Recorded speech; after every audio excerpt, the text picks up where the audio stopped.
Top Med Talk. Hi, it's Monty Mython here, Editor-in-Chief of Top Med Talk. Well, these are extraordinary times. Despite all the challenges we face, we will continue to deliver free, open access medical education for as long as we can manage it, as well as our new regular updates on COVID-19, the global pandemic of coronavirus. Reporting from the front line, we'll be concentrating on enhanced surgical recovery. Why have we made that decision? Well, with an unprecedented pressure on resources, many institutions have decided to accelerate their widespread adoption of enhanced recovery. And why? Well, it's never been a more important time to reduce complications, readmissions, avoidable ITU bed occupancy, and to get our patients home fitter and faster after major surgery. As somebody who's about to get back into the trenches in critical care, to all my surgical, anaesthesia and perioperative care practitioners, thank you for making this a priority. A big shout out to our sponsors, in particular Edwards Life Sciences, who have very generously agreed to continue to support this resource, that's Top Med Talk, at a time of global need. We're all in this together. We will get through it. It's going to be fine. Nick Margerrison here. Welcome to Top Med Talk. And on today's Top Med Talk, we've got a conversation with Hilary Swales. Now, she's the lead for patient information at the Royal College of Anaesthetists. And we're looking at the toolkit, the Fitter, Better, Sooner toolkit that Hilary, you're promoting. Do you want to tell us a little bit about this, first of all? Yes, the Fitter, Better, Sooner toolkit was launched last October by the college, and it consists of an animation which is shown often now in pre-assessment clinics or could be shown in GP surgeries. It also consists of one generic leaflet and 6 fact sheets on the 6 most commonly performed procedures in the UK, just giving extra information across the preparation, the actual surgery itself, and importantly how they manage their recovery. I think the main thing about Fitter, Better, Sooner is that we're looking at patients who can make improvements to their health and activity levels and lifestyle. And we're seeing that these patients can actually recover from surgery more quickly with fewer complications. And I think it's patients taking an active role in the planning and preparation for their operation also make them feel more in control and get back to normal more quickly. So this is interesting to me personally on a personal level, because I have a friend who recently had problems with his back. And I'm the producer of Top Med Talk, so I've listened to all of our output and I've heard some of the pitfalls that patients can fall into. And he fell into them all. Good friend of mine, but he's saying to me, why don't they just fix it? You know, I don't want to know about it all. I don't need to know about anything about it. It's just like a car, isn't it? Just pop the bonnet, fix it, don't explain how, and tell me how much it costs, right? And, that he'd already paid, meaning because it's the NHS, he felt he'd already paid for it. He was a bit unreasonable about it, to be honest, and he's a good friend of mine. And I wondered then, how do I explain to people in just 3 concise points, this is important, this is an operation, this is something you're going to have to prepare for, and it's not like fixing a car. That's kind of an absurd analogy, really. I think cars are very much, one size fits all. Patients are all very, very different. And I think actually helping to show people the differences they can make themselves. Ideally, if they've got 2 or 3 months before their surgery, all the things they can do. Increasing activity is a huge proven aspect now, that those people increasing their activity levels have fewer complications from surgery. Improving their lifestyle. So people who smoke, if they can stop smoking beforehand, given a couple of months, actually it's not just chest infections and things that they can improve. Actually, smoking impairs tissue healing and can actually affect the immune response. And, having a couple of months before surgery, so stopping smoking, reducing alcohol consumption, that's another great thing that, again, it's not just the liver, it's actually looking at your immune response and wound healing as well. It's interesting you say about smoking. He has actually stopped smoking post-operation. What happened is he pushed ahead. He had his operation, but he did it privately, and he did stop smoking, as a result of me hectoring him and saying, look, these things are proven. Right? The debate's kind of over with a lot of it. What do you say to people who are perhaps a little bit like me, who actually don't really want to know what's going to happen to them, right? I think there's a range of individuals, clearly. Some want to know the most detail. Others, people really don't want to know much. But I think, actually, one of our big national snapshot studies did show that anxiety is the most frequently cited as the worst aspect of the perioperative experience. And actually, information helps reduce anxiety. The key areas where we need a patient to be involved is the pre-operative preparation, and actually what people are anxious about often we can explain. So good quality information, such as we produce by the Royal College of Anaesthetists. If we give that to patients, it helps explains the basics. And also, we need patients to be actively involved in their recovery. And those patients who have plan in advance, plan who's going to help them, plan so that they've got a freezer full of food and people to help with their shopping, people to pop in and help them, they actually do well. And also the patients, themselves, they're motivated to recover well and actually understand that people are tired after an operation. That's normal. And the importance of slow improvement and having a recovery diary so they can see how much they're improving day by day. And it's that sort of motivation and things that's really important for them to know about in advance. The actual details of the surgery they need to know a little bit about just to understand the consent process so that they understand what they're actually consenting to, and especially if there's any choices. But if there's no choices, to an extent, they probably don't need to know too much of the detail if they don't want to. But I think the important thing is they do understand all that can be done in advance, especially we're increasingly seeing all that can be done with increasing activity, losing weight, all those sort of aspects. And actually, it's proven now how much it can reduce your complication rate if you become fitter. See, this pack that we've got here, this tool pack, or toolkit, should we call it, Fitter, Better, Sooner, Preparing for Surgery. All of this information is available on the Royal College of Anaesthetists website.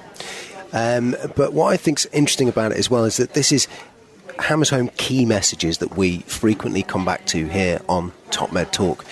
And I'm wondering, is this something that you think this information is applicable perhaps globally, because obviously it's for the UK, but is it something that maybe people who are listening in America or Australia or other parts of the world? It could well be. And I think the important thing that this information is, patients facing surgery, it's a teachable moment.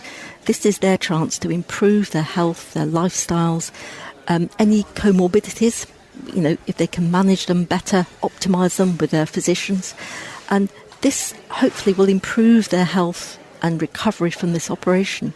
But if patients can see the benefits of the improved fitness, the weight loss, the other measures, and actually take that forward, and this is a lifestyle change potentially for life, that's hugely important. It is very generic, the information we're giving. So yes, it is applicable in different healthcare systems worldwide.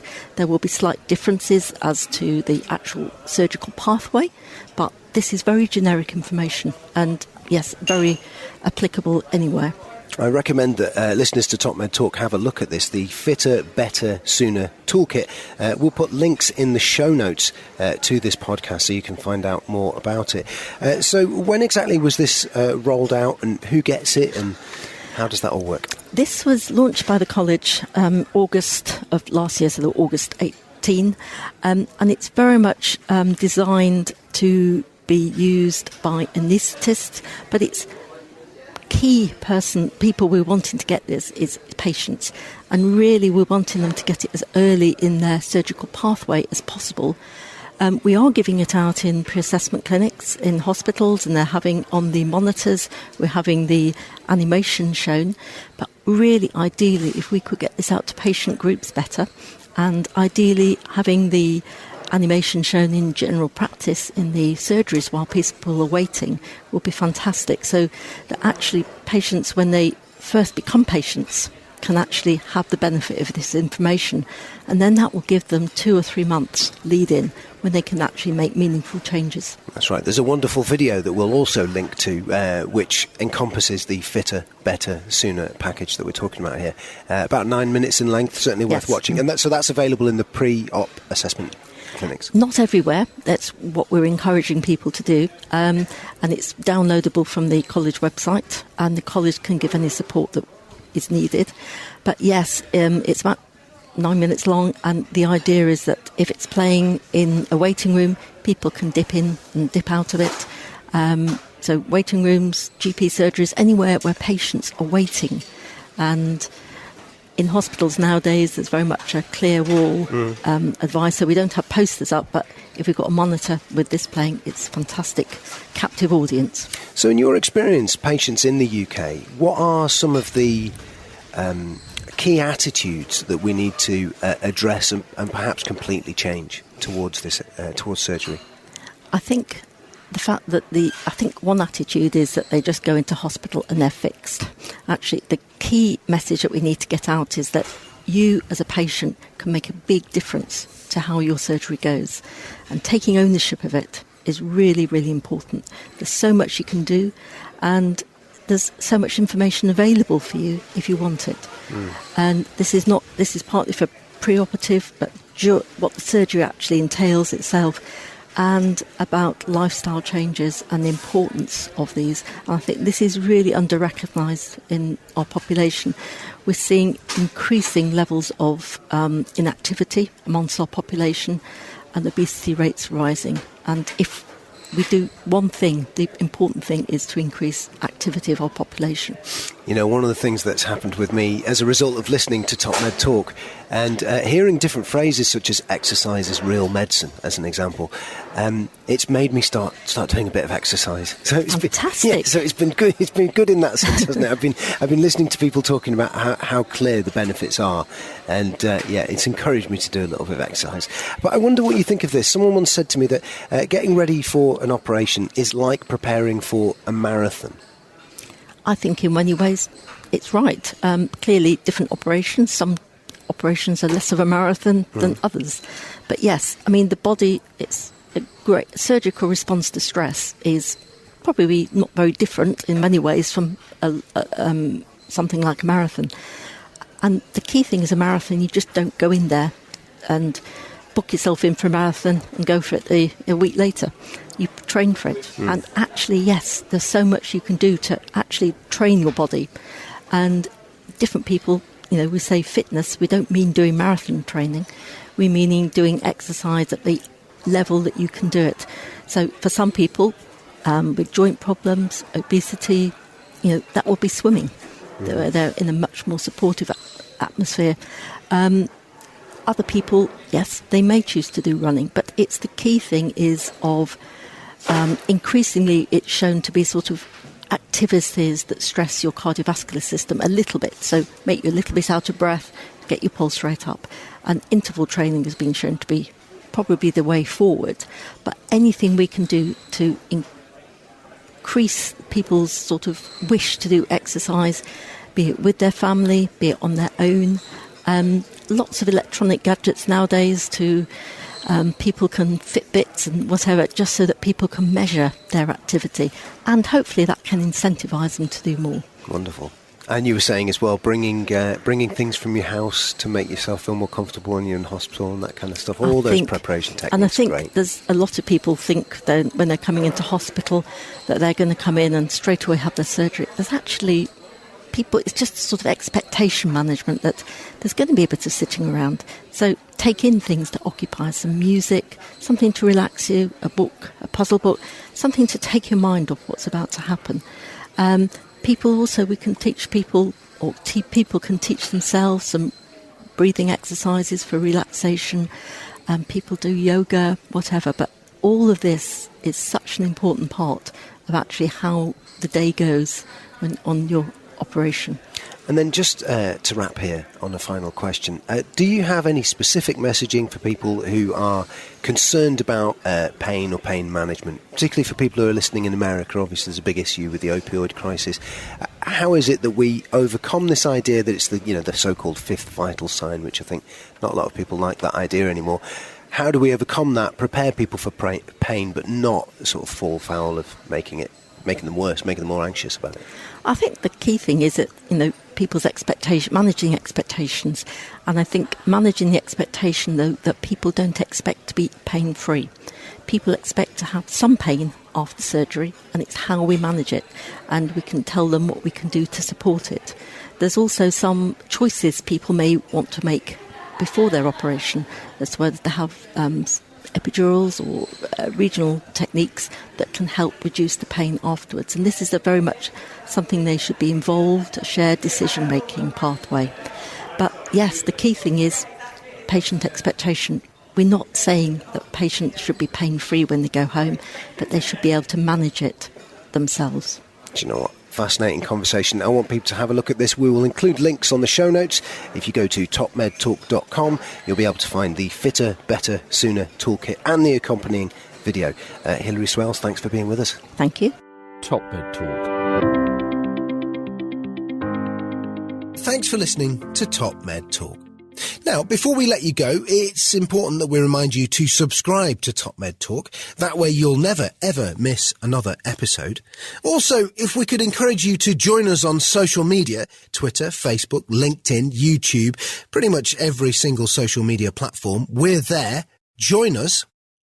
And finally, check out topmedtalk.com. If you go to our website, you can subscribe to email updates. That way we can always tell you where we're going to be, what we're going to be doing, and how you can join us. topmedtalk.com and click on the section marked email updates.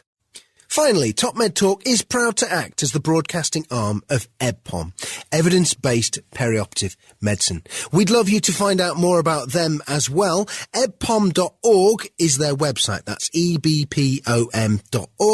And if you go to ebpom.org/meetings, you can find out about some of the wonderful meetings that we attend and cover across the year here on Top Med Talk. That's ebpom.org/meetings.